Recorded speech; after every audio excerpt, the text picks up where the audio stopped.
क्या आपने कभी सोचा है हम बूढ़े क्यों होते हैं? इसका उत्तर वैज्ञानिक दशकों से ढूंढ रहे हैं, लेकिन हाल ही में एक रिसर्च ने इस पर से एक बहुत बड़ा पर्दा उठाया है।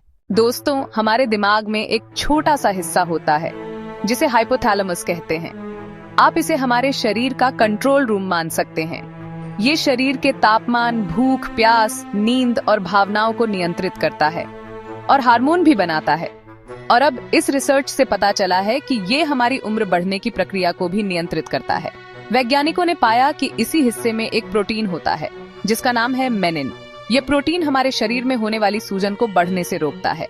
लेकिन दुख की बात यह है कि उम्र के साथ साथ ये प्रोटीन कम होने लगता है, और जब यह मेनिन कम होता है तो शरीर में सूजन बढ़ने लगती है। यही सूजन शरीर के कई हिस्सों को खराब करती है, जैसे कि हमारी मेमोरी, हमारी हड्डियां और हमारी त्वचा।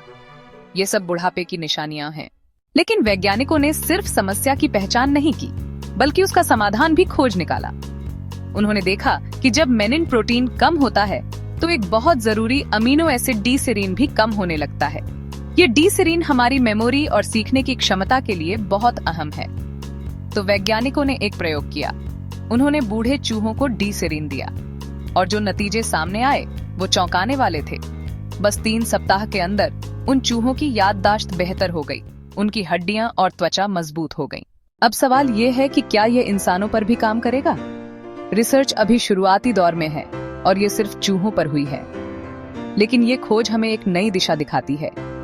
ये बताता है कि उम्र बढ़ने की प्रक्रिया को धीमा किया जा सकता है और शायद कुछ हद तक पलटा भी जा सकता है।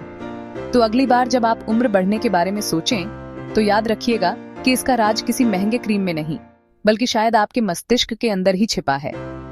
इस खोज के बारे में आपका क्या सोचना है? क्या आपको लगता है कि डी सेरीन एंटी एजिंग का नया सुपर हीरो बन सकता है? अपनी राय नीचे कमेंट्स में जरूर बताएं।